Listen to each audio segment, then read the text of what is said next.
right, and we are live. Hell yeah. All right, they can hear us, so I'm just going to do the thing. So don't drop any F-bombs for a few minutes? Yeah. Send me the link so I can, like, tweet it out. Or you should tweet it. I'll retweet it. I'm gonna...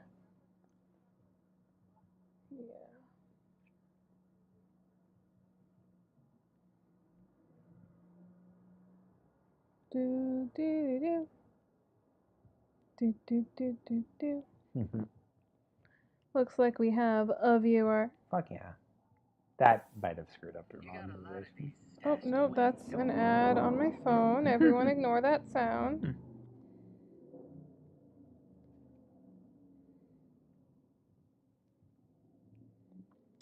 I'm just on here trying to get the link. Boop.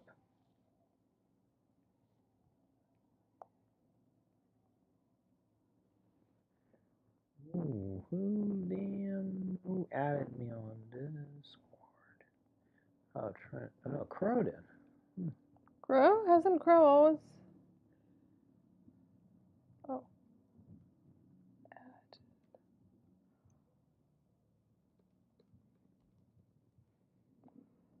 Alright. Crow asks if I'm able to help convert some files to PDF within this hour. Maybe. I mean, you are streaming within this hour. Hello, there's another person watching. I mean, I can do it while we're... Oh, Sal Stewart, hello. Thank you for showing up. Hey. I mean, you don't have to be completely on top of our lives to enjoy... Sapphic Fanfiction Hour. And we have to say Sapphic because YouTube is homophobic.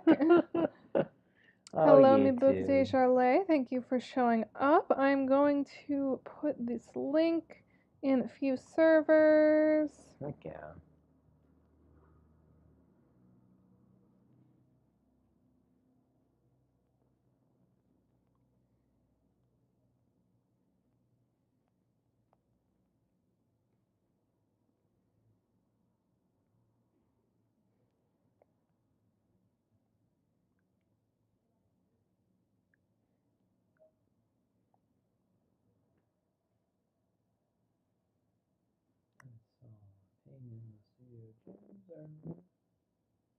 That's me. That's you. We have 4 whole viewer. Nice. Honestly, for the fic read streams, that's not bad.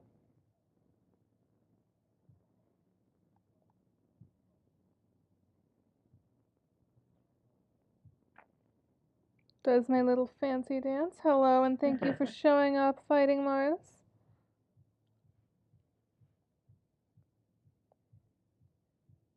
Do an announcement in your own server. I'm going down I have to do this on mobile. Okay.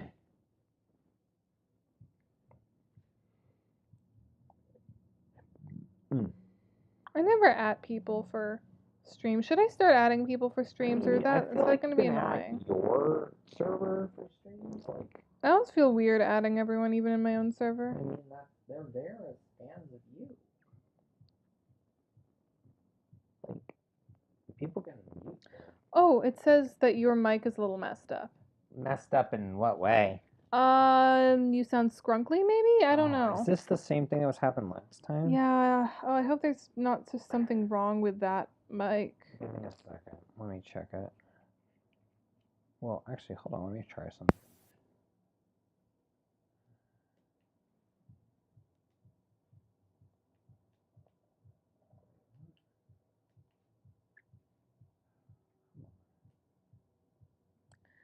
Like, if Tagora used the mic and bit the daylight out of it, apparently. That's not great. Go wait, hold on. Why is Tagora biting things? Really? One of them was scrunkly last time. Yeah, I think that might be... Was it the same mic? Might be the same. I mean, I don't know how to tell caught the in difference. My hair Oh, they say now it's good. Oh, okay, weird. All right, well, let Tagora be a bitey boy. Maybe it was too far from the receiver.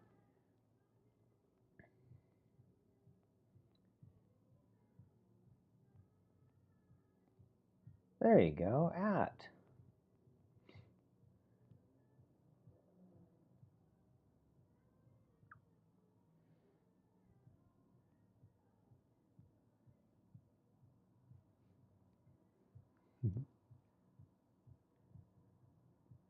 Did you tweet it yet? I'm currently typing the tweet. Sometimes it takes time. Also, I'm sitting in a really weird and awkward position. Do you want to put the tube behind you? I have a tube behind me. Put the big tube behind you? This big tube will fall off the edge. Oh no, not the big tube. I know!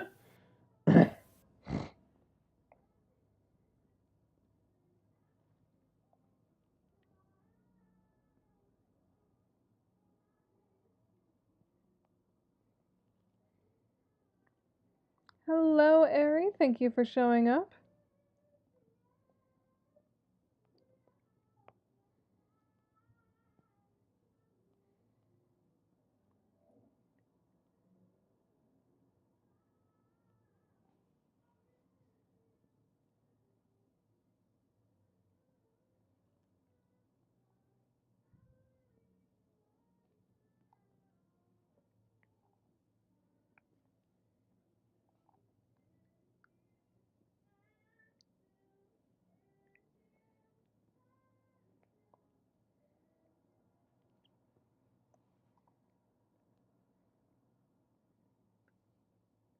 Alright. Did anyone ever do, like, Hive Swap but as vines with voices? I don't know about with voices. There are a couple vines that have Hive Swap heads, like, pasted over them. It feels like it'd be kind of tricky to do that with voices. I don't know if people would watch that, honestly. Especially because the fandom's so shrunk. Yeah. Alright. Bloop. I'm gonna sit upright because leaning back is hurting me. Yeah. You should do that. You should put that up there so it's like more able to receive. I wish I could have slept till 6 today. Didn't get out of bed till like, when was it that we got out of bed? Like 4? It's like 4. God. I haven't had anything to do today. I got extremely blasted and ate copious amounts of snacks. That sounds like a good day. Does sound like a good day. Yeah, I'm still sitting in a weird, awkward position that hurts me. So I wish you could put the tube behind you. Oh. The tube would fall. I need... Here, hold these. Yeah. I just need to cross my legs so I can balance my body. That's what I'm doing. This bed is not big enough for the two of us. Something big like the Sharpie bats that can grow the Hive Swap fandom. Oh no! Bad idea. Eat a battery. What? We need Falco to come to life? I'm still like really disappointed that she didn't eat batteries in canon. Did Tagora actually eat the battery? Tagora ate the battery, yes. Was that actually confirmed? It wasn't just suspected that he was going to eat the battery? No, he says he wants to eat it. That's right. All right, let's turn on the screen. Hello, you can all see yourselves talking now. Yeah. And also what we're about to read. Yeah. And also my many tabs. I have way more tabs than that. This isn't even the most tabs. My desktop has like twice as many. Okay, but I have all of these tabs. Look at that. So many fucking tabs. Okay, but my desktop has more tabs than that open. Mine has fewer, I think. And Chrome had even more than that. I think it still does. And I only use it for like, studio stuff now. Everything's logged in. Yeah, I only use Chrome for YouTube stuff. Little Tube is here with us. Aww. Little Tube cat. All right, shall we start reading? Yeah, I guess I'm going to narrate this one. District of Broekelen, Bramsbay, New Amsterdam. The building, an unassuming storefront in a quiet Broekelen neighborhood, wasn't exactly abandoned, but the original owner had been long since lost to the mist of time. Malik and Stelsa had helped set up a purchase through a couple of different proxy entities, and at the end of everything it was perpetually for sale, despite the phone number listed on the sign would only dead-end anyone who tried to call it. Tyzias had never bothered to report the location to anyone, even after her falling out with the others. "What a shithole," Takora muttered from the front seat of the car. "Tyzias, your taste knows absolutely no bounds." Shove it, Sorgor. We picked it for anonymity, not style. Well, she wasn't going to be able to use it for either, now that Kanaya and Tagora knew where it was. That felt like a bridge that would need crossing at some point in the future. Not to mention the revelation about the Order of the Mutineer and whatever Kanaya knew that she wasn't saying about that. Kinda getting sick of literally everyone trying to keep me in the dark after everything. She opened the car door and stepped out into the cold air. Polypa followed and leaned up against the car, little tendrils of mist tracing their way out every time she exhaled. For a minute, it looked like Polypa was going to say something. Then she seemed to think better of it and shook her head, turning away and walking straight into the building. She knew exactly what to do. She'd been there more than Tyzias had, most likely. "I am unfamiliar with this location," Kanaya said from where she was leaned up against the side of the car. "I noticed that you did not choose to report it to us at any point in the course of your work as agent in charge of the IRB Threat Analysis Division." If she wants to complain about this, she's gonna have to get in line. This is a Tyzias. "Look, you and I weren't friends. You were my son's friend. But you never knew what it was like to be part of the rebellion, the third rebellion, the way we were." She closed her eyes and pressed her fingers into her temples. "So I'm sorry you're mad you didn't get an invite to the clubhouse, but this wasn't something you were a part of." Kanaya looked a little bit hurt to hear that, but if it was anything beyond wounded pride, she didn't say anything. Ignoring the jade blood, Tyzias followed Polypa to the entrance of the building, where she was standing and waiting for the others. "Never thought I'd come back here," Polypa said quietly, "after everything that happened." "Yeah, well..." Tyzias gestured toward the door. "Are we gonna go in or stand out here reminiscing?" Polypa glared at that, but she reached in and around the door frame for the hidden catch and pressed in, unlocking the door and allowing her to pull it open. Inside, the smell of disuse hit Tyzias all at once, the smell of 9 years of never having been visited. Polypa stepped through in front of Tyzias and switched on the lights. Amazing that the power still worked after all these years, but she supposed Malik had done a good job of ensuring that it wasn't going to get cut off by the utility companies. Crossing the threshold into the old building, Tyzias felt a weird, tingling sensation run up her back. It had been so long since they'd all been in the same... I gotta move this off of me. It's starting to get hot. Oh, I'm sorry. No, it's not your fault. It's just such a short cable. Yeah, I know. It was under the covers. It should not have been. It had been so long since they'd all been on the same page. So long since things had fallen apart over the question of what needed to be done. "Looks like we're the first ones here." Polypa took another step into the building and looked around slowly. Fuck. Really weird feeling. This time, Tyzias didn't say anything. Instead, she walked past Polypa and further into the empty room. The sensation of tingling went up her neck and all along the back of her head.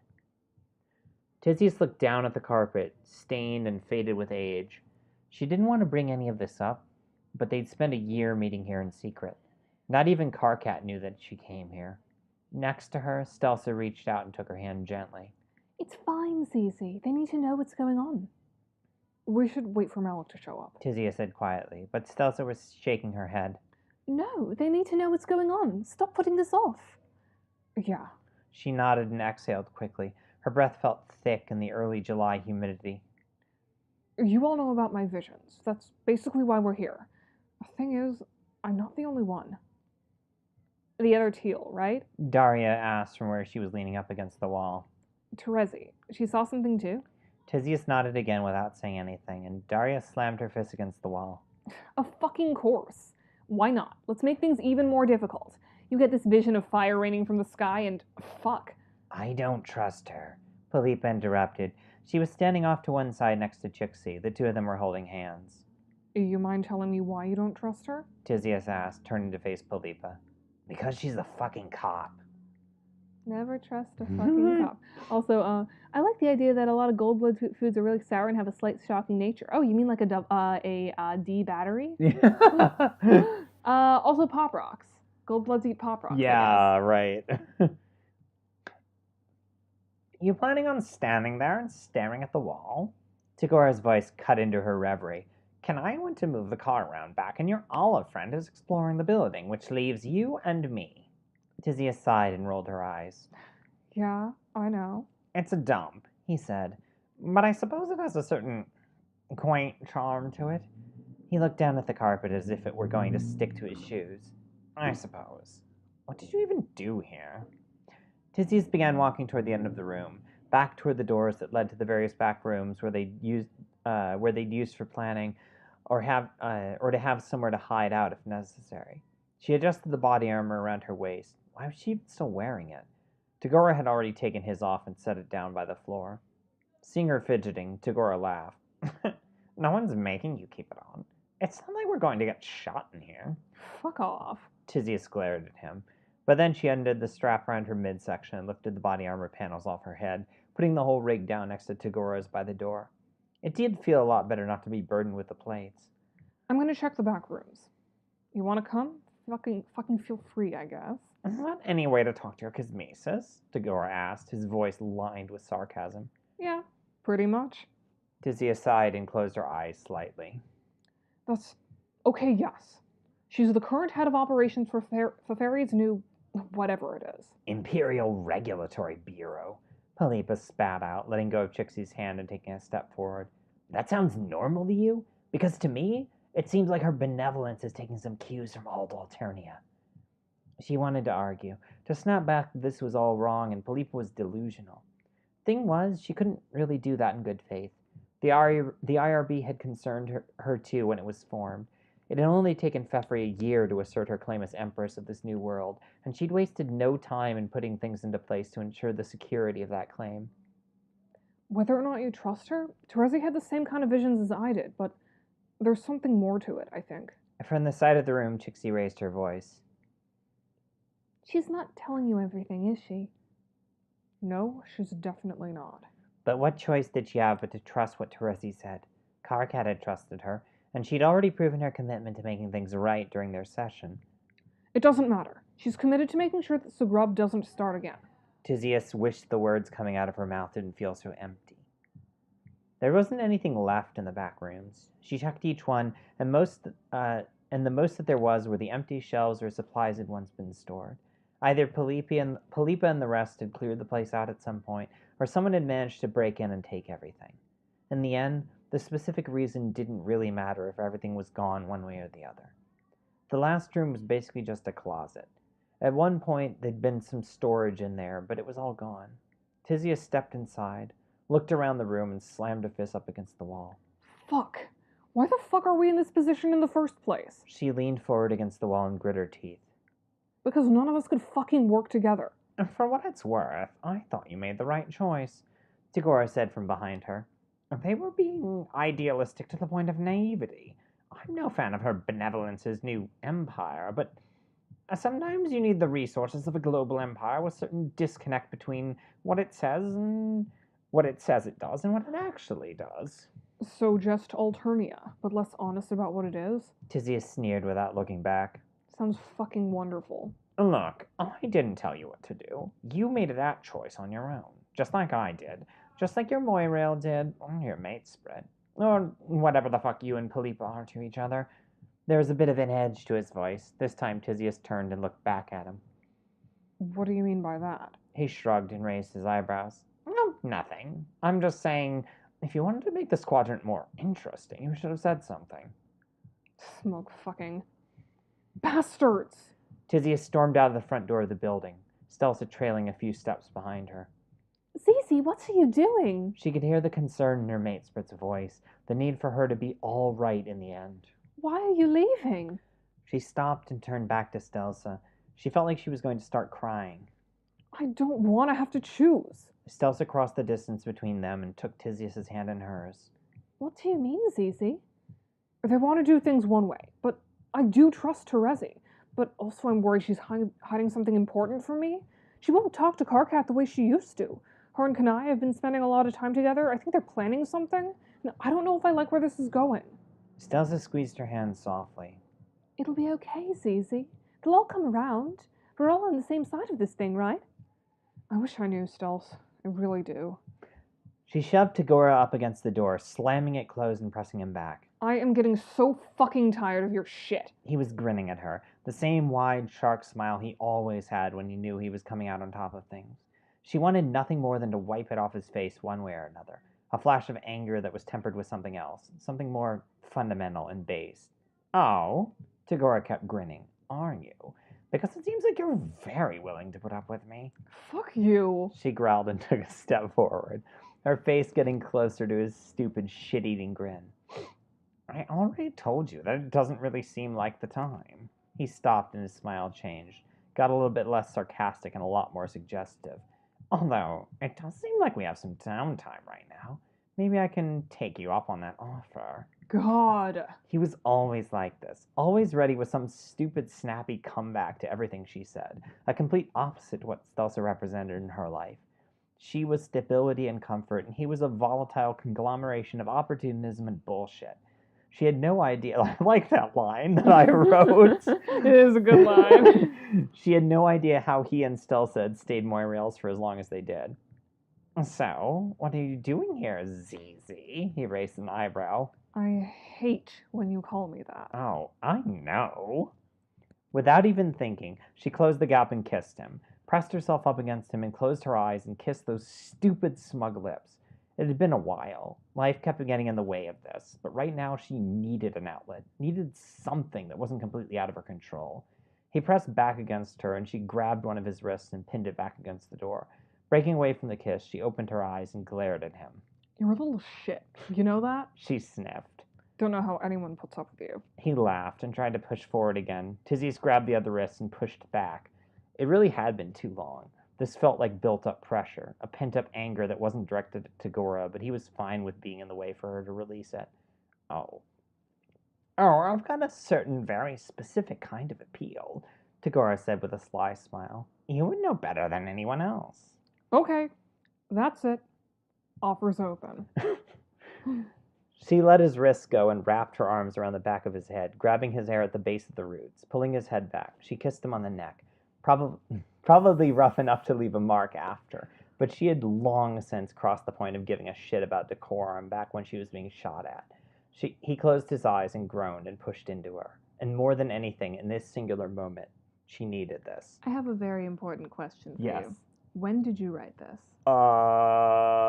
This chapter.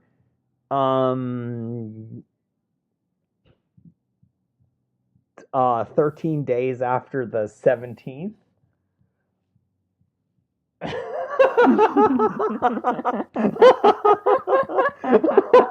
So like around the 3rd, like around the 2nd of October, I guess. No, a little early. I think like the end of September. So we hadn't even come close to talking. Nope. Okay, I had no idea how much you were pouring your own thoughts and enjoying. I don't think that was the case here, but I do like that ship. Are you sure? Yes. Not The in hair? this specific case. The- Okay, but I... This description is very descriptive. Okay, that's fair. Oh my god. And this is why we call it the Sapphic Fanfiction Hour. Also, I think this is a Daria line that starts out here. The wait. Wait. Tyzias stopped walking and turned back to see Daria hurrying out of the building, a look of concern on her face. Stelsa reached out and put a hand on Tyzias' shoulder. She put her hand on her mate's spritz and sighed. What's up? Tyzias asked as Daria walked up to them. Though I hadn't really said anything before, she mostly looked like she was contemplating what exactly was happening. Daria sighed and looked back and forth between Stelsa and Tyzias. Look, I can't do this again. Maybe I can't do everything I could before. She waved her right hand in the air, missing half the fingers, still knotted with scar tissue.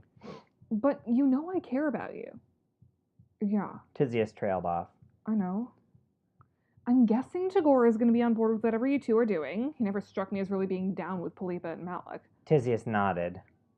Yeah, he's already working with Jonaya at that new company they started up. I don't know how many details, missing a lot of key information these days, it seems. Yeah. Daria said, trailing off and closing the distance between her and Tyzias.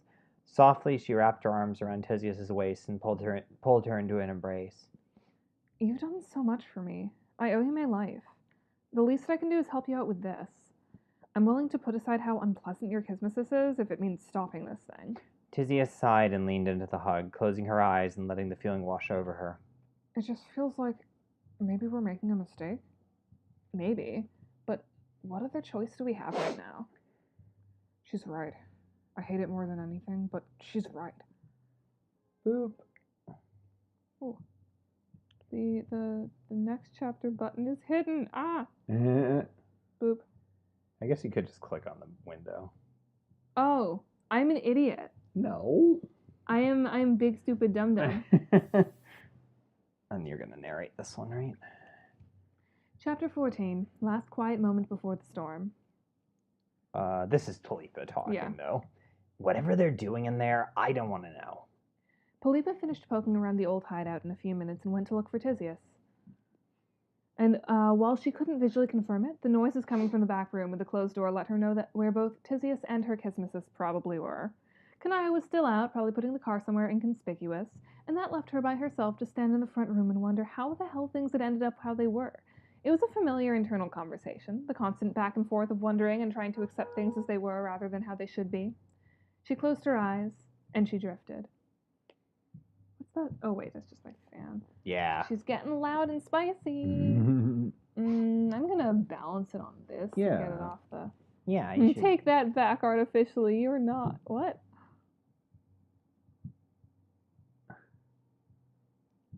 What? I don't know. I'm confusion.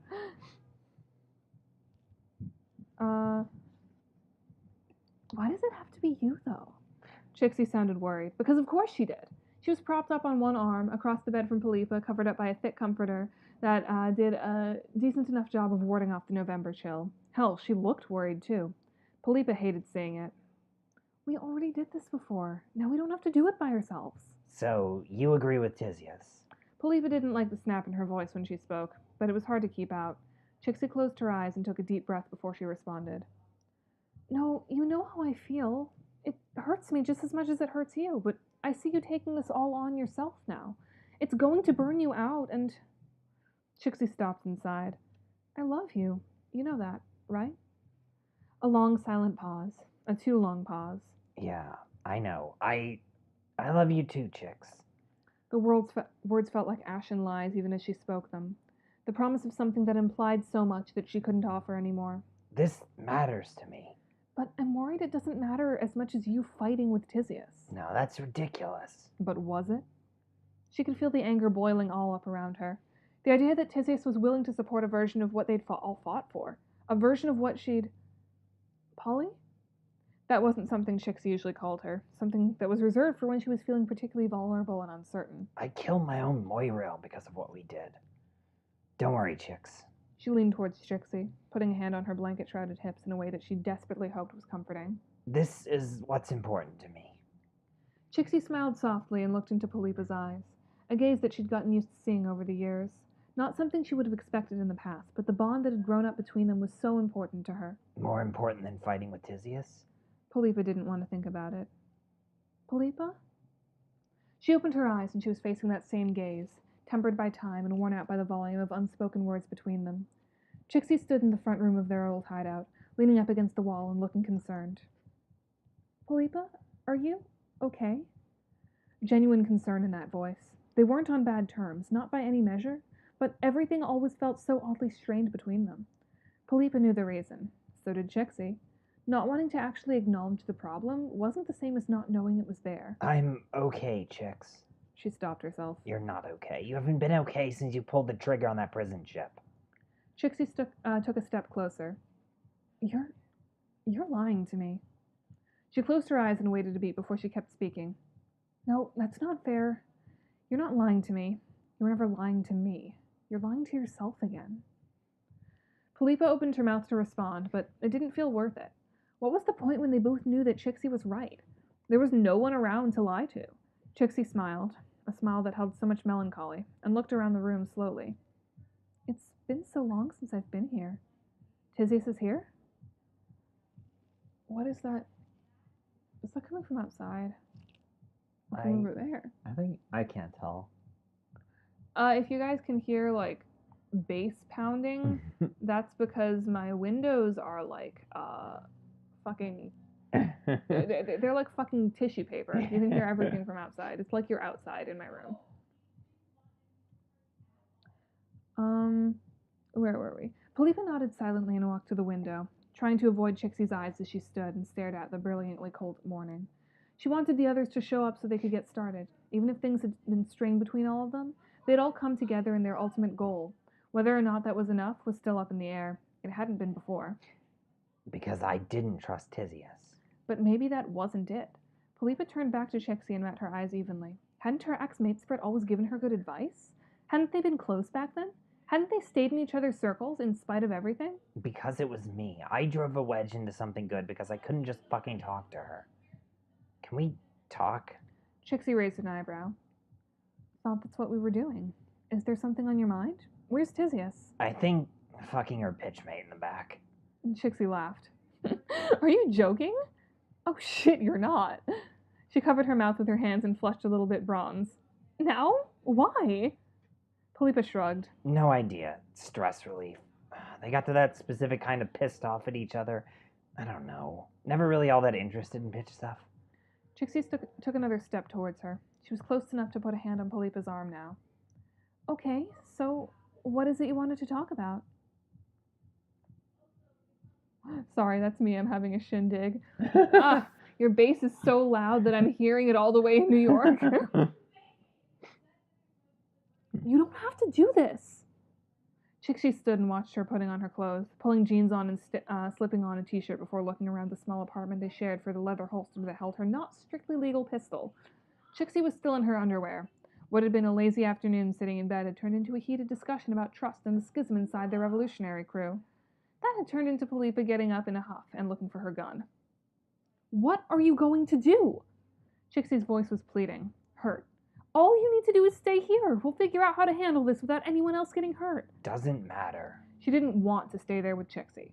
What she wanted was to go find Tyzias and batter some sense into the teal's stubborn head. I already set a meeting. I need to talk to her. Talk to her? Or... Chixie looked at the holster Polypa was holding, the gun that she was now tucking into her waistband. Talk to her. Polypa repeated. This is just a precaution. Chixie's face fell and she slapped her hands against her thighs. A precaution against what? Polly, what the fuck are you doing? We've all been through hell together. You think I'm feeling good about what happened with Tyzias and Daria? I miss my friends, and I miss there not being this bad blood between you and them. Doesn't matter. Polypa muttered as she walked over to grab her jacket. It was too hot for it, honestly, but it would help conceal the pistol. She could see the tears in Chixie's eyes, hear the utter helplessness in her voice. Yes, it does. Why can't you see it? The day I went to go confront Tyzias, you remember it, right? It's hard to forget, Chixie said quietly. If you're going to apologize again, don't worry about it. I know you're sorry. It's not that. I mean, it is, but there's something else I didn't talk to you about before. That got her attention. Chixie's head perked up and a look of confusion spread across her face. It wasn't the first time they'd talked about that day, not by a long shot. Plenty of time they'd spent together as friends since, the long nights around Chixie's concerts and all the time spent with them and Malik trying to figure out how they were going to track the Sagrub disc, without the help of either of the two seers who'd actually had visions about the damn thing. The topic of Polypa talking to Tyzias had come out plenty, along with the topic of her punching Tyzias in the face. What do you mean? Chixie asked cautiously. What else could there possibly be? I wasn't just going to find Tyzias that day. Chixie narrowed her eyes. You never told me this part. I know. I never told anyone this part. I wanted to find Tyzias to try to talk some sense into her, but I wanted to go confront Terezi too. Never did it. Kind of freaked myself out how things went down with Tyzias, so I just ended up coming back home and, well, you know that part, I guess. When Polypa had come home, Chixie wasn't there anymore. She'd packed her bags and left a short note letting Polypa know that while she would always care about her matesprit, there was no way she could do this anymore. Couldn't be so close to Polypa if she was going to let herself be consumed by this new obsession. If Polypa was ready to talk, maybe there was a way they could be matesprits again. And it had never happened, because she could never let go of how she felt.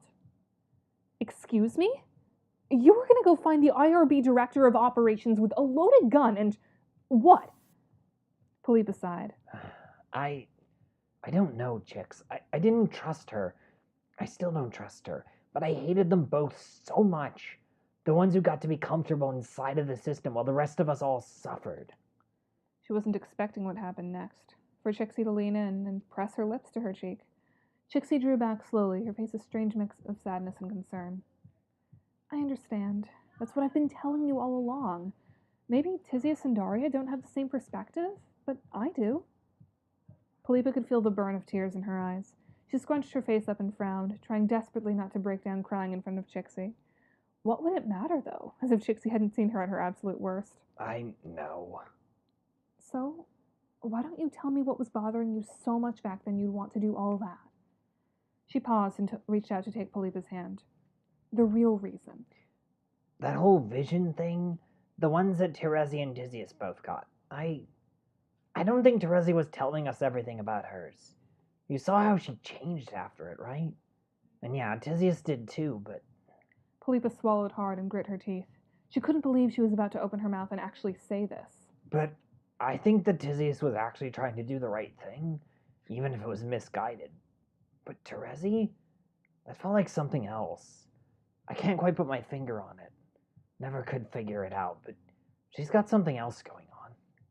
From the door, someone cleared their throat loudly, causing both Polypa and Trixie to jump. Kanaya was standing there, white suit remarkably unruffled, along with Malik Adilov, who was dressed in the same I don't give two shits style he always was. I hope we're not interrupting anything, Kanaya said. because I believe that Mr. Adilov and I may have found a way to track the people who attacked the Bureau Field Office. Polypa quickly glanced at Trixie, who shook her head ever so slightly. There was more she wanted to talk to her about, but it would have to wait. Polypa wasn't sure if she should trust Kanaya or not, and she definitely didn't trust Terezi. She narrowed her eyes and nodded to Malik. All right, let's do this. Oh, what the fuck did I just... Oh, apparently that's like a forward backward. I'm gonna get some water.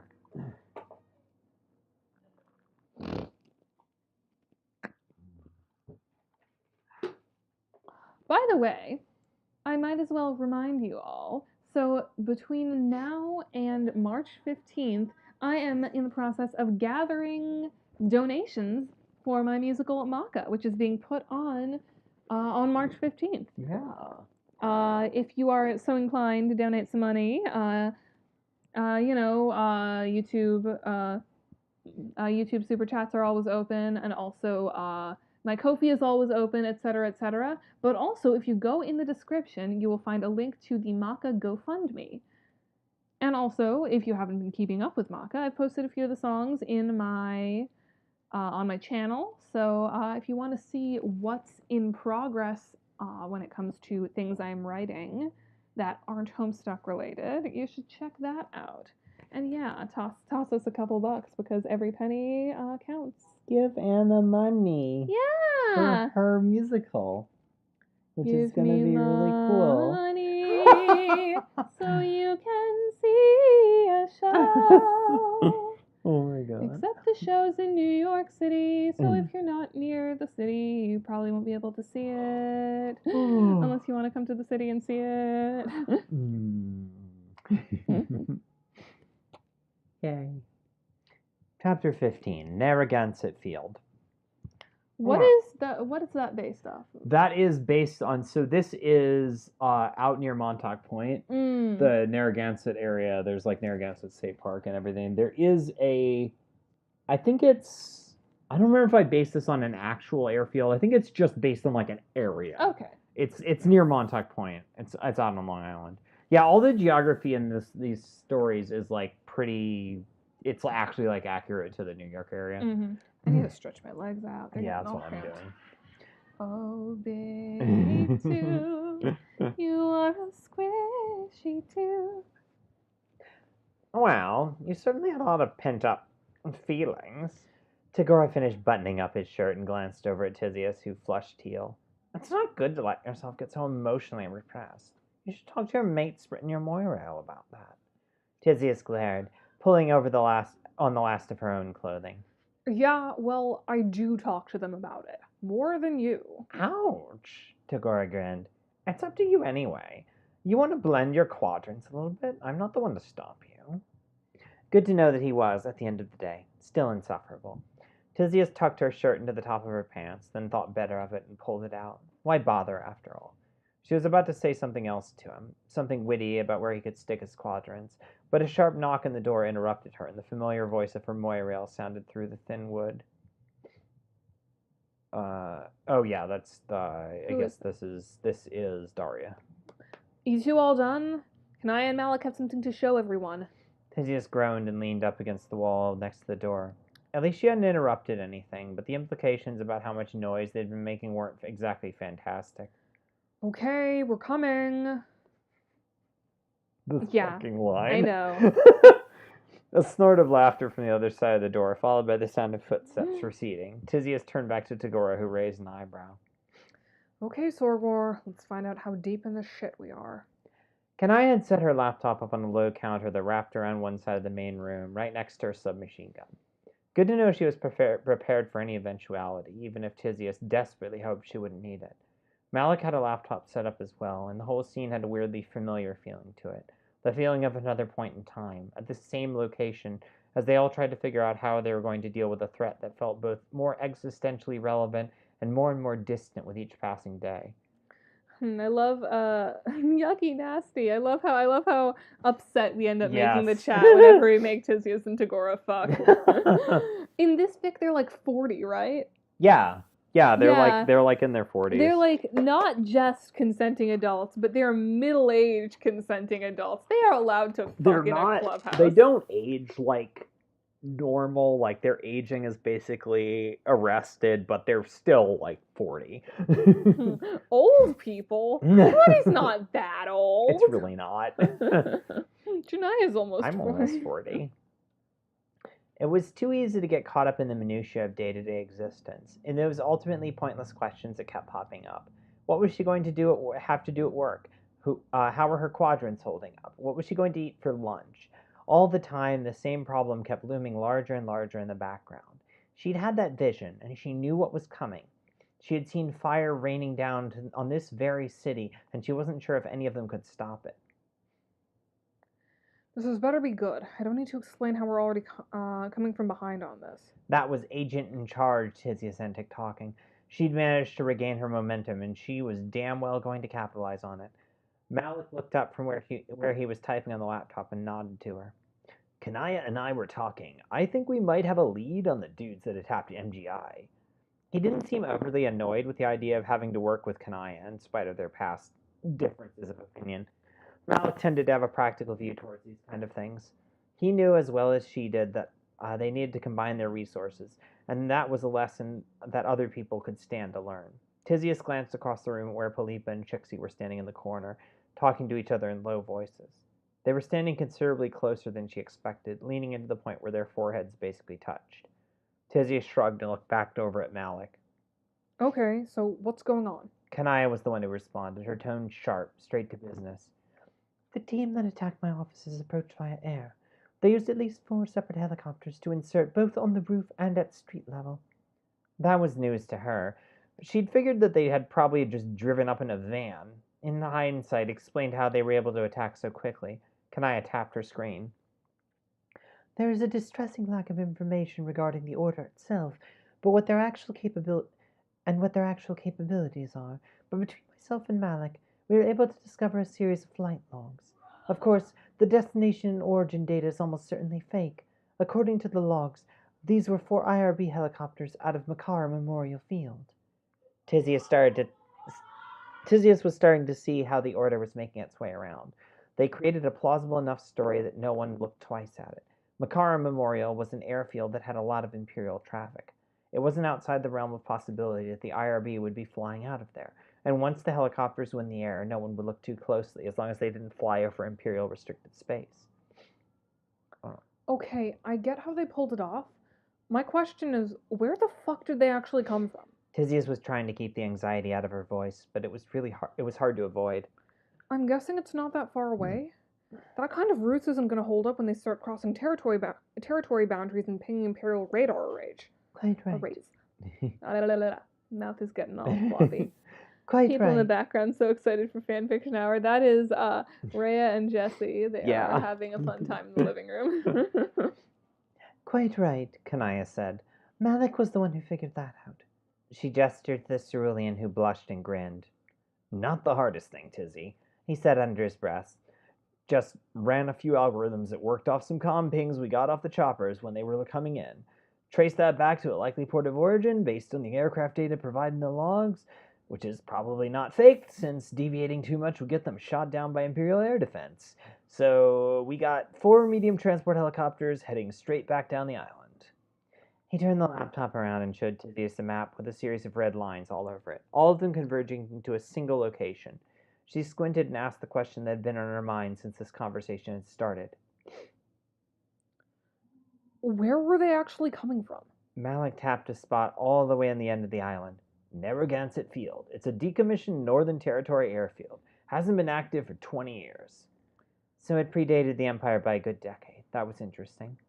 You sure? Isn't that kind of a, I don't know, public? Malik shrugged. Dunno what you want from me. It's the best spot to launch from. No one lives out there. The marshes aren't exactly real estate friendly. I'm guessing anyone poking around there sees hardware like we've seen, they're gonna assume it's Imperial and leave it the fuck alone. It made a strange amount of sense. The whole idea of them not really hiding so much as simply pretending to belong where they didn't. No one would ask too many questions, because if you looked like you were supposed to be somewhere, then you were supposed to be there. It was the same strategy that the Third Rebellion had used time and time again, hiding in plain sight. How are you sure about this? She didn't like the look of absolute certainty in Malik's face when she asked the question. This is really what's happening. They're out there. Okay, never mind. I need to clear this with Terezi. I've got something big for you. Who's doing? I think you were doing Terezi. It better be. I'm dealing with the MGI shitstorm now. It's about that. I'm here with Jonaya and Malik, and they think they figured out where the attack came from. Well, tell me. I don't have all fucking day. Place out on the island called Narragansett Field. Old pre-Empire base. Airbase. Basically the only place that makes even a little bit of sense. Anything else? Yeah, we figured out the symbol on their gear. Weird ancestor cult thing called the Order of the Mutineer. Interesting. Any idea who's funding them or how they're getting access to IRB equipment? Not a fucking clue. Does it even matter? We're pretty sure we know where they went, which means there's a chance the Sagrub disk is there, or at least someone knows where it is. True. So, what are you asking me for, Agent Entic? I want you to authorize a strike team out there, and I want you to put Polypa Gozi in charge of it. You don't want to lead the team? Why not? Because Polypa is better at this than me. I'll ride along, sure, but that's it. Fine. Can you get to MMF's military terminal? Yeah, I guess. Okay, be there in 2 hours. You're gonna roll out tonight. Tyzias slipped the phone back into her pocket and took a deep breath, letting the nerves settle down as much as they were going to. Finally, she called over to Polypa. Hey, Polypa, you up to lead a strike team again? Polypa stood up straight and looked over at Tyzias. What the fuck are you talking about? I'm talking about finishing this. Are we gonna get another secret fic? Clubhouse Closet Coitus Edition? I mean, I guess I could write that, but, honestly... It wouldn't be very long. Yeah. I mean, obviously they don't have any rope in that closet. Oh my god. Demonetization junction. What's your function? Make more money that way. I can make money for Maka by writing more Tizgora porn. Oh my god. No, when it comes to fanfic, the only fanfic I have on my docket right now is finishing up that fic that I was writing about Stenya and Tenia, who are totally pitch. Yeah. Makara Memorial Field Military Terminal, New Amsterdam. The entire time they were traveling out to Makara Memorial, Tyzias expected something horrible to happen. They would be ambushed, or those same helicopters would show up out of nowhere and attack them. It was so easy to slip back into her own paranoid mindset, to forget that they were acting against what basically amounted to a terrorist group with the full backing of the Empire. Even if Fefre was trying to keep this quiet, the bottom line was that they could bring almost unlimited resources to bear if need be. So nothing happened. They were able to make the short drive over without incident, and the guards at the military terminal let them through after Tyzias and Jonaya showed their ID. Tagora and Chixie had stayed behind. They didn't have room for them in Kanaya's car, nor did they have any real reason to be there. In spite of Tagora's cunning and Chixie's spirit, neither of them was someone who would be comfortable running with a tactical strike. In all honesty, Tyzias wasn't either. She hated the idea of having to use violence, and she'd never been comfortable around firearms or military equipment. Deep in her heart, she'd always hoped that the Signless's nonviolent revolution could become a reality, but she kept running headlong into the sense that it would never happen like that. Revolution had a tendency to get messy. Kanaya pulled the car around to the spot in the back of the terminal that the guards directed her to and cut the engine. Stepping out, Tyzias was immediately immersed in a flurry of activity. There were 2 helicopters being prepped nearby, and 2 large groups of IRB agents dressed in tactical gear were rushing around and checking and packing equipment.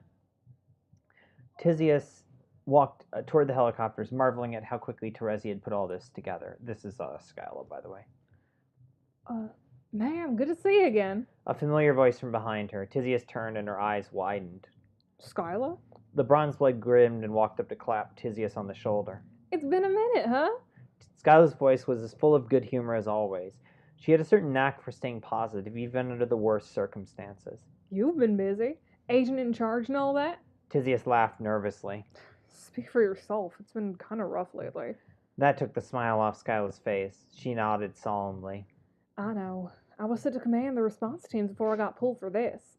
Except they all left. They all up and left before we even got there. Killed a fair few of our folks. She frowned and narrowed her eyes.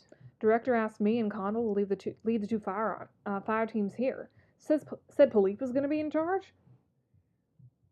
YouTube censors Twink. Oh no. Let's see. What have we been missing with the live chat? So I heard you like to steal raps, Twink boy. Well, one day we will do Gorgorlicious. Yeah. So, Oh my god. yeah, he'll be stealing even more raps pretty soon. Alright. Where were we? Yeah, Tyzias saying yeah. Yeah. Tyzias nodded and looked around for Connell. The mass of Alablub was nowhere to be seen, but Tyzias imagined she'd run into her soon enough. She'd never exactly gotten along with Connell. Their styles of approaching the revolution had been different, but they had formed a relationship of begrudging respect over the years.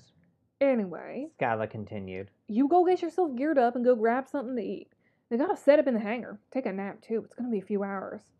Sure, and Skyla, thanks for doing this. She shrugged and grinned. Least I could do for y'all. After all, you pulled me out of a bad place. Don't think a prison colony would have ended well for me. She walked off toward the hangar. Tyzias was about to follow when she felt a hand on her shoulder. Turning, she saw Polypa looking her dead in the eyes. What? What is it? I put you in charge. I trust you well enough. Isn't that what you wanted? Polypa didn't answer right away, and when she did, her voice was quiet. I want you to take the car and go home. What? What the fuck are you talking about? She could hear the pitch rising in her own voice, but something about Polypa's face made her quiet down and leaning closer. Why don't you want me going along? You think I can't handle this? I've been on... Shut up, Polypa snapped. This isn't some bulge measuring contest. Something weird's going on, and I don't want everyone in one place. I already insisted on going along, and Malik's going to be staying here at Makara with Daria to help run the control center. We need at least one person who isn't fully fucking committed. Fine, but at least tell me why. Because I don't fucking trust Terezi Pyrope. Tyzias almost laughed. Are you serious? You know what she did with Karkat and the rest. You know better than anyone. I know, but there's something about her that makes me nervous. Like she'll just as soon sacrifice all of us to make sure this mission succeeds. Tyzias narrowed her eyes and shook her head slowly. She couldn't believe she was actually having this conversation. Why? Because she had to kill her Moirel? You know what happened with Vriska. It hurt her. You know how long it took her to get over that. I don't care what happened with her and her fucking Moirel. I care that I'm getting a bad feeling in my gut from her, and I don't know why. And that makes me trust her even less. Polypa sighed heavily. Look, just humor me, okay? We've got this. You don't need to ride along, and it'll help me focus on leading this thing. She wanted to argue, but it made sense. She'd just end up being, at best, a neutral factor on the assault. At worst, she'd end up being dead weight. Fine, I'll do it. Just be careful, okay? Hey, Stulza, you at home right now? Cece, what happened? I heard about the IRB. It's a long story, Stulz, but I'm coming home, okay? Thank goodness. I'll be here, Zizi. Hey, Stolz, I love you so much. I love you too, Zizi. Come home. You pain me greatly. I assume that's about Gorgorlicious. Yeah, you should be pained greatly. Oh my god. It is quite painful that we're even considering that. I mean, yeah, but here we are.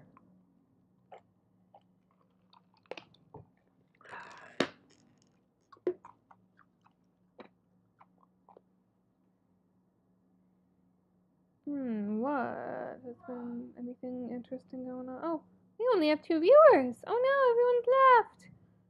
Oh no. Rip.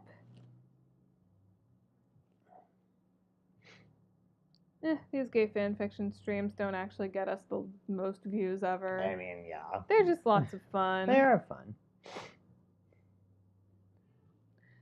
Chapter 16, Justice. Over Long Island on approach to Narragansett Field. Narragansett? How is it? Narragansett. Narragansett, okay. I'm adding the N in the wrong place.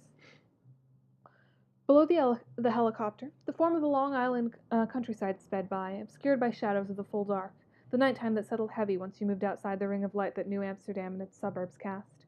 They'd waited to leave until well after dark. The flight would only take half an hour, followed by a 2-mile hike south through the marshlands to reach Narragansett Field, and whatever secrets it concealed. Cutting along the central part of Long Island, they quickly ran out beyond the last of the towns into the marshes, leaving nothing but darkness below, changing only slightly in appearance as they swept out along the bay. Inside, Polypa leaned forward and checked her rifle yet again. Nothing was changing. Would either of you like an Airhead Sour Bite? I bring snacks as thanks for my favorite streams. No, I'm good. I mean, I'm not a fan of gummy things. Actually, wait, Airheads aren't really gummy. Wait, didn't they discontinue Airheads? I don't know. I thought they did. I have no I idea. thought Airheads went out of I never business. liked Airheads very much. I mean, if you want to catapult an Airhead over several counties, I'll open my mouth. Speaking about food, when we're done with this stream, I have to make dinner. Yeah, you haven't eaten dinner yet. No, I had fries. You did have fries. That's something. That's food adjacent. Yeet. Inside, Polypa leaned forward and checked her rifle yet again. Nothing was changing. It was the same standard issue assault carbine that everyone in the helicopter was carrying. Next to her, Skyla was settled back into her jump seat with her carbine tucked neatly in between her legs, and on the other side, Jonaya, now clad in the same dark camouflage as the rest of them, and leaning against a long-barreled rifle, was closing her eyes in a way that made her seem It's supposed to be It's far supposed too. to be far too, okay. Just a Far typo. too at peace with all of this. Across the dark void outside, the other helicopter was carrying the team led by Connell, at the head of the other group of a dozen fully equipped IRB tactical agents. Both groups were tied together by a short-range radio, but once they hit the marshlands, they'd gone completely radio silent, relying on the pre-planned flight paths to guide them out to the insertion point. Skyla and Polypa both had headsets to communicate with the flight crew over a closed-circuit link, but Polypa wasn't about to use that for idle chatter. Better to sit and stew over her misgivings in silence, as the nerves got worse and worse with every mile that slipped by between them. Why don't you trust Terezi? What did she actually do? It wasn't an easy question to answer, because there wasn't really a singular answer to begin with. She'd known Terezi for a while, maybe not as well as some of the others, but she'd seen what she had done during their session. But she'd also seen what she'd done once they got to Earth, how she'd wielded the power of the Imperial Regulatory Bureau. It wasn't right to go from fighting against one empire to facilitating another one, even if the new empire was a kinder, gentler one. In Polypa's experience, that kind of power inevitably led down the path of corruption. I wish I had a liquid. No, you don't have any water in your water? No, my water bottle's empty. Your water hole. My water tube. If only this tube was full of water. Aw. Tube. I know I showed you all Tube Cat last time. Tube cat is one. Or Tube Fox. We showed you one of the tubes. One of the tubes.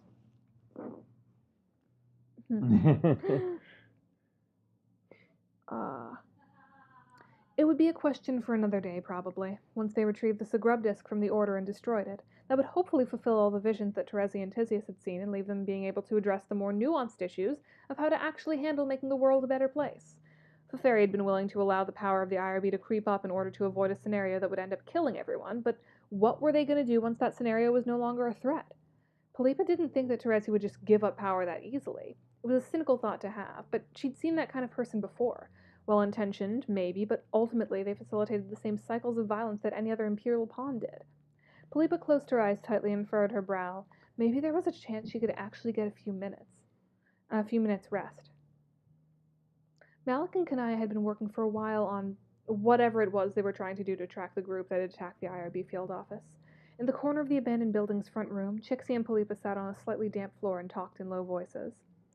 "I didn't stop caring about you," Trixie said in a near whisper. It didn't escape Polypa's notice that Trixie had leaned up against her and had her eyes closed. She looked comfortable like this. Polypa exhaled quickly. "I know. I think I knew how hurt you were. I should never have gone to confront Tyzias." It wasn't just that. It was that obsession with what they were doing. I get it, but we still had resources to keep working on our own. It just felt like you pulled inside of yourself and wouldn't let anyone else in. Even when we were still friends. Wait, is that Polypa? Yeah, it it's is. Polypa. Even when we were still friends. It wasn't a question. Yes, even when we were still friends. I didn't want to just be that. I wanted to be your mate, Sprit, but you always felt like you were 1,000 miles away from me. Trixie reached out and took Polypa's hand, running her fingers delicately along the rough skin of her palm. I didn't want to see you like that, so I stayed close to you, but you wouldn't let me inside anymore. I'm sorry. Polypa closed her eyes. I should never have. North of Narragansett Field. Hold on, I'm looking to see. I think it's just random person. Okay. 2 minutes to drop. The voice over the headset startled Polypa back to reality. She reached down and tucked the carbine against her body. Next to her, Skyla yelled out to the team and the helicopter dropped towards the dark field below. They were far enough out from the abandoned airfield that they would touch down and disembark onto the ground rather than having to rappel down.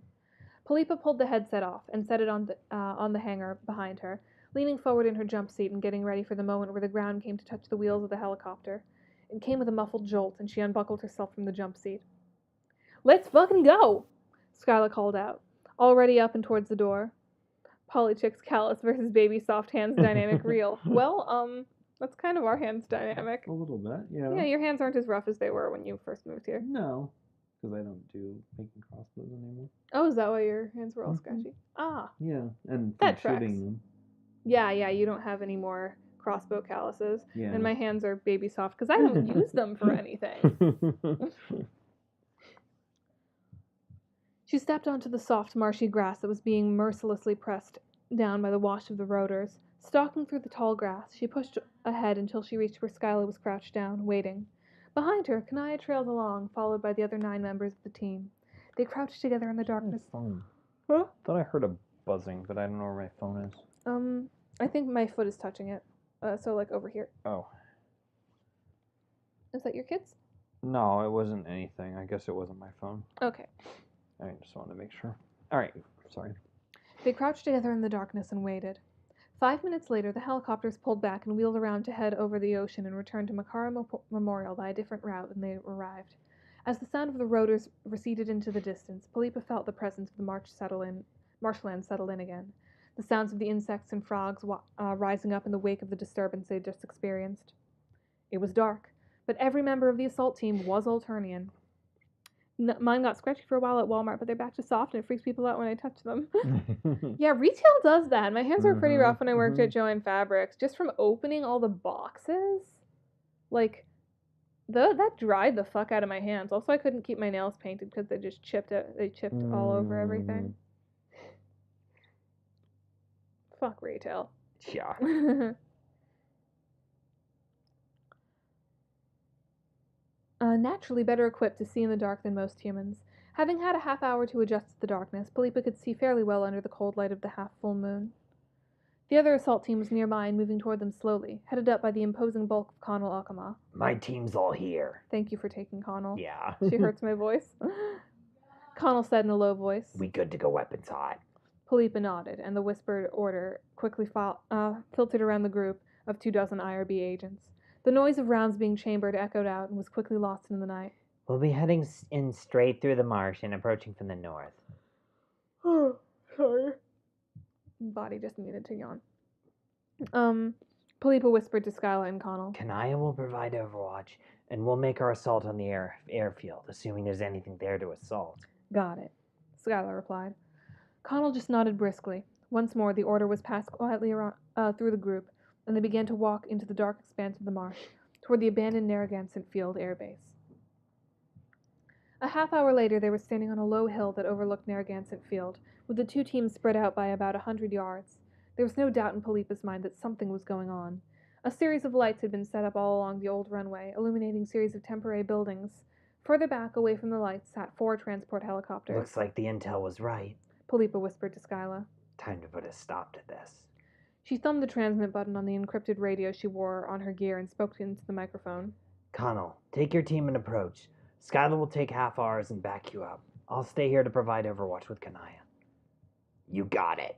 The olive-blood's voice replied over the earpiece. Moving out now. She could make out the movement as Connell's group began to slowly move through the tall grass, weapons at the ready. After a minute or so, Skyla did the same thing with 6 of the agents from their team, leaving Polypa standing on a hill with Kanaya and 3 other IRB agents. Kanaya was already stretched out on the ground and set her rifle, a semi-automatic rifle fitted with a sound suppressor and scope, on a sandbag to keep it steady. Keep an eye on them, Polypa said in a low voice to Kanaya. I don't see anyone yet. I am aware. Kanaya replied. You're not the only one who knows what she's doing. Polypa knelt down and glanced around quickly. The other 3 agents were fanned out to provide cover, and the 2 teams were halfway to the airfield. 2 targets in sight. Kanaya muttered. Armed. Patrolling the perimeter. Polypa nodded and spoke into her radio mic again. We've got 2 hostiles on site. Why aren't there more? It didn't make sense. The group that had attacked the IRB field office had been at least a couple dozen strong. And it was strange that they'd only have 2 people patrolling the airfield where they were staging all their operations. Maybe they're inside. It made sense, but it also felt wrong. Polypa turned the mic back on. Everyone fit suppressors. She hissed. As soon as she said it, she pulled the sound suppressor from its pouch on her gear and snapped it in place on the barrel of her carbine. Still only 2 targets. Kanaya said quietly. It was time to make a call, to decide how she was going to approach this. Once more, she radioed the rest of the 2 teams. We're gonna take out the hostiles on the perimeter. Move in slow and watch for backup. Kanaya let out a long breath and adjusted her rifle. Ready when you are. Okay. Take the shot when you're ready. Polypa watched the 2 guards as they stopped in place. It was strange seeing 2 people whose lives were about to be cut short. Next to her, she could see Kanaya adjusting and settling in, controlling her breathing. Polypa stared at the 2 guards. From next to her, the muted sound of a suppressed rifle. She waited. The 2 guards stood in place, completely unfazed. Kanaya, what the fuck? Had she really missed the shot? Polypa turned, intent on asking the Jadeblood exactly what the hell was wrong with her tonight. She stopped and froze in place. Kanaya was lying face down, slumped over her rifle. In the dull moonlight, the jade-green wound in the back of her neck looking like a slick black welt. Polypa felt her heart jump, and she shifted her carbine and stood up, stepping back and looking over at the IRB agent, who was standing behind Kanaya, his rifle still on his shoulder. She couldn't decide if she wanted to shout at him or shoot him. There was a heavy blow to the side of her head, and the decision was made for her. I'm trying to figure out who's talking here. I think it's Connell. I think. Let me just. Yeah, I think so. Aerie says, no! Yeah. Get the fuck up. Someone was shaking her, hauling her to her knees. Polypa could already tell her arms were tied behind her back. I said get the fuck up. She opened her eyes groggily. Her head felt like it was splitting open where someone had hit her. It was bright, but the light was wrong. All around the edges of it, the thick shadows of the darkness still lingered. She was on the airfield, under the bright lights they'd set up. Polypa felt her instincts starting to kick in as she struggled against the rope, keeping her hands tied. She tried to stand, only to feel someone kick the back of her knee down, collapsing her to the tarmac of the runway again. Don't fucking try it. She recognized the voice. Turning blearily, Polypa saw Connell standing next to her. What the hell? Polypa managed to mutter. She looked to the other side and saw that Skyla was similarly bound, but she seemed to be a lot more coherent than Polypa felt. Standing around were people wearing IRB issue camouflage and body armor, and Polypa recognized them. What the fuck just happened? Stop trying to move around or I'll knock you out myself. Connell snapped. Polypa stopped trying to move around and focused on figuring out what was happening. Kanaya? She managed to ask. Connell frowned and shrugged. Dead. Sorry. There was no way she was gonna come in easy, and she had a couple of our people in her sights. Our people? Who are you? Polypa felt a stab of pain in her head and stopped. Don't worry, you'll get the whole speech soon. Connell sighed and walked forward, disappearing into the shadows. From those same shadows, Polypa heard a familiar voice. I'm sorry. I really am. Terezi? What the fuck? The form of Terezi Pyrope stepped out of the shadows, thrown by the overbright lights, suddenly visible in the stark light. She was frowning. I never wanted things to end this way, but you and Tyzias are very, very stubborn. I knew we shouldn't trust that bitch. Terezi sighed. By the way, you can say whatever speech you've got planned. I know I'm betraying Karkat and Tyzias and blah, blah, blah. Was more wondering about Scrub. Polypa was struggling against the pain in her head and trying to keep focused. Was that even real? Terezi cackled. Polypa hated that fucking laugh of hers. Scrub! She looked so pleased with herself, it made Polypa feel sick to her stomach. You mean this scrub? Terezi produced a small disc case with a flick of her wrist. Oh, don't worry. It was always in good hands. You know, there's a whole monologue there, but I'm not going to bother. But don't worry, we're not going to end the world. Not exactly, anyway. What the fuck? Disease's visions, your visions. Terezi clucked her tongue and shook her head slowly. I'm so sorry. I was maybe lying a little bit. As far as Tyzias goes, she was misled. Polypa strained to see in the darkness against the lights. There was someone else back there. Someone standing too far back to make out more than a vague shadow. Terezi smiled and shrugged. It's not important. She didn't come along, huh? Polypa shook her head. Too bad. That makes things less convenient. Terezi turned away and walked back toward the darkness, toward the other figure cloaked in shadow. Wait, Polypa called out. Terezi stopped walking. you're gonna kill her? Terezi began to answer, but she stopped abruptly. From the shadows, the other figure shook its head. Quietly, Terezi looked back and smiled. Of course not. After all, her son is our old friend. Can't kill Karkat's mom. That would be shitty. Rezi, why don't you let me talk to them? The voice came from that figure in the shadows. Polypa didn't recognize it. Without even waiting for a response, they took a step forward into the light, and suddenly the loose conglomeration of shadows resolved itself into the form of a person. A tall, lanky Alternian woman that Polypa had never met before, but there was something vaguely familiar about her. Who the fuck are you? Polypa asked, narrowing her eyes. The woman laughed and leaned toward Polypa. Oh, you're adorable. Didn't Tyzias ever tell you about all what happened? She rolled her eyes before continuing. Of course not. Why would she? As soon as she said it, it clicked with Polypa. She'd never met this woman before, because she died at the very beginning of their Sugrub session. Vriska Circuit? You're fucking dead. Vriska grinned at her. You got it in one. I'm impressed. But no. Her smile changed, turning more dangerous than it had even been a fraction of a second ago. I'm fucking not. Risk cult. Risk cult. Risk cult. Squish. Oh my god. Squish time. Let's see if anything happened on the Chrome window. Yeah. Nothing important. Yay. District of Broekelen, New Amsterdam. Hey, Karkat, are you at home right now? Yeah, Mom, what's up? Nothing. I just wanted to make sure you were okay. Let your mother worry and all that. I feel like that maybe doesn't apply when your mom got knocked out during a fucking smash and grab. Like, that's not a normal mom thing at all. This is an AU fic. This is an extension of the Progeny universe. Mm-hmm. So it's a AU in which instead of everything happening like it does in canon, Karkat is actually raised by Tyzias and Stelsa. Mm-hmm. And a whole revolution brews behind the surface, and the revolution comes to the next Earth by taking the revolutionaries along with the 12 trolls. Yeah, they're in an Earth that like they kind of like came to Earth in two different waves where like Gamzee and some other people came in like the 1500s or some shit, or like 1400s, and then the rest of them came in like an altered version of Earth that has like trolls and humans living together, and it's like that's why like the place names are like the Dutch place names for New York, because the English never took over in New York. Mm-hmm. There's a whole alternate history with the Alternians and how everything happened differently. About that. What the fuck? Did something else happen? You haven't been watching the news, I take it? No, I've been really busy. What? Why? What happened? What the fuck, Mom? What the fuck?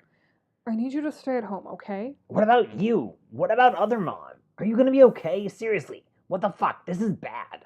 I'm heading home now, don't worry. I'm sure Terezi's got guards on me after what happened. The news is saying the IRB headquarters is, and I fucking quote, under siege by unknown assailants armed with military-grade hardware. Is Trezzy planning to call in a favor with her benevolence to get the fucking Imperial Guard involved?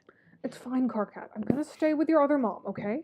We'll all be alright while Terezi handles this. Okay, I guess. But if things go wrong, I'm gonna be pissed at her. She promised to keep you safe, you know, after everything that happened. Well, that sounds intriguing and crazy in a good way. You should read the Progeny series. You should start at the Progeny, the original one. It's not a long fic. It's 25k words, right? It's something like that. Yeah, it's not It's a like super half long- the length of this, And a quarter of the length of the a next quarter of the one. length of the lineage. Yeah, Jonaya likes to increase fics exponentially. Closing your eye. Kanaya's not coming back home. Okay, but like, keep in mind that like, okay, but we're in a lot of detail. The session went differently, but that doesn't mean that Kanaya is like different. If you get what I mean. Yeah. Like Kanaya is always has the propensity to become a rainbow drinker. Just the session went differently. That's all. Closing her eyes, Tyzias leaned back against the driver's seat of Kanaya's car and focused the whole of her attention on her breathing, on that gentle in and out of the air as it entered her lungs and filtered through her whole body, then left again. The shock of what had happened wasn't quite there yet. It still felt like she was running on the last vestiges of adrenaline, and once that finally wore off, she was going to come down hard. Gotta get back home. Makara Memorial wasn't too far from home, at least. And while she was mostly saying it to Carcat to keep him from worrying too much, she was sure that Teresi would have IRB agents assigned to keep an eye on her. You didn't just blatantly attack one of the most theoretically secure buildings in the world and suffer absolutely no consequences. It was surprising that they'd been able to pull it off, but she was rapidly learning that surprise was a feeling that she couldn't really afford in this day and age. Shocking things would happen, and then she would either have to deal with them as they came along or give up and simply let the consequences play out. Given that those consequences could include the end of the entire world and death of everyone she cared about, Tyzias wasn't exactly ready to take that approach. So she turned the key in the car's ignition, shifted into gear, and began to drive back home. It wasn't until she got home that Tyzias realized that she'd lost her house keys at some point during all the chaos. She stood outside the door to her and Stelz's apartment and just stared at the door. Part of her wanted to knock and see Stelz's face on the other side of the door, but there was another part that just wanted to stand and stare forever, to drift off into some kind of peaceful non-existence where she didn't have to think about anything anymore, to fully immerse herself in the existential void of her own shock. Who knew how long it had been? It felt like hours, and at the same time, no time at all. Tyzias raised a hand and knocked sharply on the door. 2 knocks, and then her hand fell slack at her side and her shoulders slumped. She heard the noise of Stelson moving around inside the apartment. She'd been prepared for this, of course. The door opened, and a very worried Stelsa was standing there wringing her hands anxiously. She had on her favorite t-shirt, the plain black shirt she always wore when she wanted to be comfortable above all else. Cece? That was it. Stelsa stepped forward and gathered Tyzias up in an embrace that was warm and soft and smelled like the furthest things from gunpowder and blood. Tyzias closed her eyes and let herself flow into the sensation, sighing heavily as Stelsa squeezed her and rocked back and forth slowly in the entrance. Hey, Stels. Letting go of her, but still holding onto her hands, Stelsa took a step back and furrowed her brow as she looked Tyzias up and down. Cece, we need to get you inside. She stepped across the threshold into their shared apartment, the apartment where they'd spent the last decade together. It had been, in spite of the ever-looming threat that Tyzias' assignment with the IRB represented, a mostly peaceful existence. Jagora called me to let me know what happened. He told me about the attack and everything, and Zizi, are you okay? He made it sound terrifying. Tyzias nodded. Yeah, I was lucky that Polypa and Kanaya were there. Polypa? Stelsa exclaimed. You're working with her again? There was something hopeful in Stelsa's voice.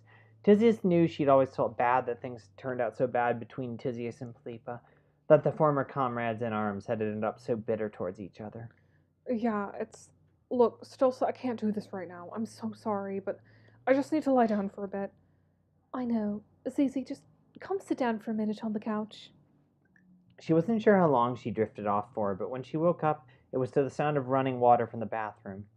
Tyzias got off the couch and walked toward the bedroom that she and Stelsa shared, then into the bathroom. Stelsa was bent over the tub, testing the water with her fingers. Oh, Zizi, I wasn't sure if you'd fallen asleep. Tyzias shrugged. Yeah, I'm still coming down off everything that happened, I guess. Doesn't feel real. Stelsa stood up and walked over to stand in front of Tyzias, frowning deeply and grasping the front of her button-down shirt with both hands. You've got blood on you. Let's get you into the bath. That was it. She went down Tyzias' shirt and unbuttoned it, pulling it off one arm at a time. She was right. It definitely had blood on it, probably from putting on the dead troll's body armor. The pants came next, then her underwear, and Tyzias was standing naked in front of her mate spread, shivering a little in the chill of the bathroom. Stelsa took her hand and pulled her along to the tub. Get in. She slowly put one leg in, testing the water, then the other. It was warm, bordering on almost too warm, but not quite. Comfortable. Tyzias slid down across the surface of the water, letting the heat run up her body. The tub was deep enough that the water came up to just under her shoulders, and she was able to slide forward in the tub until the back of her neck was submerged, the tail end of her hair catching the water and quickly soaking it up. Tyzias closed her eyes and focused on the feeling of the heat. Stels, thank you. Somehow, even with her eyes closed, she could tell Stelsa was smiling. Of course. Take as long as you need. The sound of her mate Sprit standing up, starting to leave the bathroom. Wait, The sound of her mate Sprit kneeling down by the side of the tub. can you stay with me? Stelsa leaned forward onto the edge of the tub. Of course, Zizi. The tears were there now, and the feeling of the shock finally starting to break over her, and the deep exhaustion filtering in. The water felt nice, at least, relaxed her tense muscles, and seeped into all the spots that were starting to hurt. She was crying without even knowing exactly why. The aimless, ragged sobbing of someone who's been through hell again and again, but never fully gotten used to it. Hold me. She was able to whisper the words around the choking feeling in her throat. Stelsa's arms wrapped around her as her mate Sprit leaned in over the tub. I'm sorry. I'm so sorry.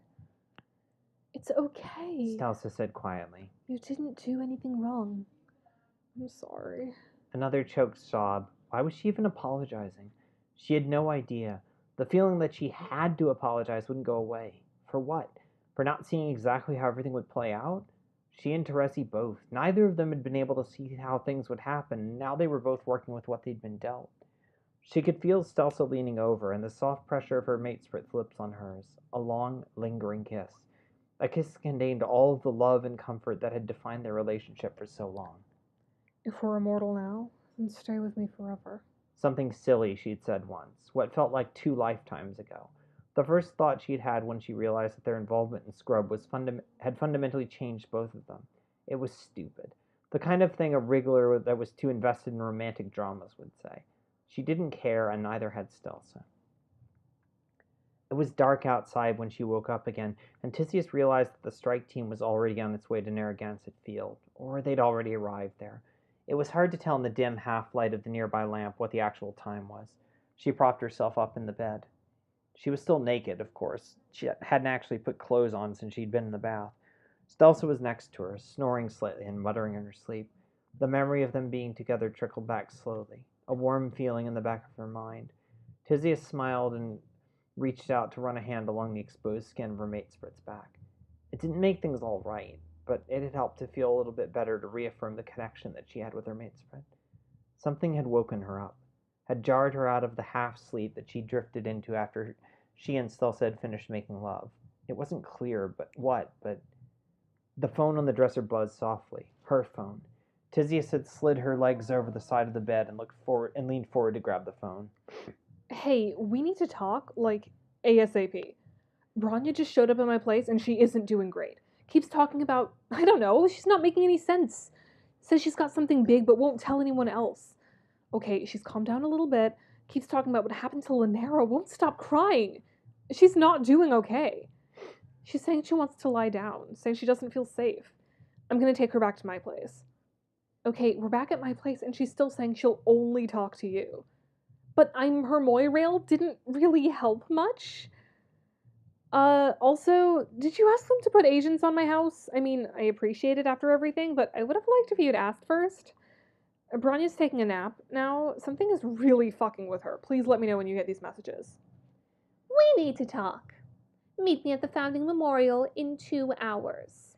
Tyzias scrolled through the messages quickly, trying to process everything that had been happening while she was asleep. There was something about all of it that felt so connected. Some critical piece of information that she was missing that would provide context to the whole thing. Whatever was happening at the airfield had almost certainly begun by now. Everything felt like it was in motion in a way that couldn't be stopped. Terezi had sent the last message just 10 minutes ago. She dialed Daria's number. The phone rang twice before she heard the familiar voice of her Moira on the other end. Tiz, what the fuck? Are you okay? She sounded terrified. I'm Felt like a lie. I'm alive. At home with Stulz. I need you to listen and answer me quickly, okay? Sure. Are those agents still posted on your place? There was a long pause, then Daria's voice again. Yeah, they're in one of those vans they think are subtle, but no one else uses them. Okay, that was something. That was a piece of information. Why was she suddenly feeling so paranoid? Tracy had been trying to keep all of them safe for so long. That was the thing that she and Polypa had fundamentally disagreed on. Can you get out with Branya? Without them seeing you, I mean. Why was she asking that? They managed to raid one of the most secure facilities in the world. If you can't, just stay put. Another pause, then a voice laden with worry. I think I can. Yeah, I'll cut out the back. There's a way that no one knows about. That was good. Her Moira was resourceful after all. Tiz, what the hell is going on? Does this have anything to do with why Branya's refusing to tell her big thing to anyone other than you? Tyzias glanced around the bedroom, over at Stelza's sleeping form. I don't know, but something feels wrong right now. And I don't trust Terezi on this. Get somewhere you know you'll be safe, then message me. What about you? Tyzias sighed into the phone. I'm gonna see if I can get some answers. Actually, you want to call it for the night? Yeah, let's do that. Especially because the next one starts with like a long flashback sequence where we learn more about their session. Yeah, that seems like a good place too. Yeah, let's do that. Yeah. All right. Yeah. Thank you all so much for coming. We always enjoy doing these. Yeah. I need to make myself some dinner. You gotta eat the food. Yeah. I need to make some dinner and we gotta take a tube nap. Yeah. Maybe. Tube nap meaning taking a nap while hugging a big tube plush. Yeah, thank you all so much for coming. For those of you who are up on Friends Sim 2 news, new Friends Sim 2 drops next Friday. Mm-hmm. I wrote a banger track for it that I'm still trying to name. Yeah. I'm not calling it Grunge Cake, Jonaya. I'm not naming my song Grunge Cake. Such a good name, though. I will stab you, and not in the cute, fun way. It's a pun. It doesn't even make sense. It's like a sponge cake, but grunge. That's not the first thing people are gonna think. It doesn't matter. But there's nothing that has to do with sponge cake in that song. There literally is not. I know. But it's not a sponge cake. It's a sponge cake. Well, okay, but yeah, Volume 9 comes out soon. Yeah. We'll be streaming that next Friday. Yeah, we're gonna stream that on the day of release in the evening. The volume will come out, whenever in the morning, like it usually does. Sponge cake. I could use some sponge cake. Sponge cake is good. I need some cake. I don't even like cake that much. Mm-hmm. I'm just tired and hungry. That's just You my should vibe go make right some now. food. I know, but that means moving, and moving is hard. But yeah, and also going to reiterate one more time, if any of you would like to help out with Maka, my donations are open all next 2 months to collect stuff for that. And even if there is no, if you can't donate, just, watching my videos helps. Watching videos that have ads on them always helps. If you click on the ad, that also helps, because any money is good money, even if that money is 3 cents given to me by a YouTube ad. And yeah, keep your eyes open for Maka stuff. Actually, follow at Maka Musical on Instagram and TikTok to get some fun sneak peeks and stuff. Yeah. Going to have a cookie brownie as a treat? You should do that. That sounds amazing, and now I want one. Tagged the wrong Jonaya on the tweet. Oh, I did it! I'm at Jonaya Riley. Oh my god. I don't know who that I is. keep doing that. Okay, there's someone else on They're a Twitter. suspended account. There's someone else on Twitter named @Jonaya, and every once in a while I accidentally tag them instead of Jonaya. They're suspended, so at least they're not gonna see it. Yeah, thank you all so much for watching. Is there anything else that we want to promo? Not that I can think of. All right, cool. Thank you all so much for watching, and we will see you all next time. Bye.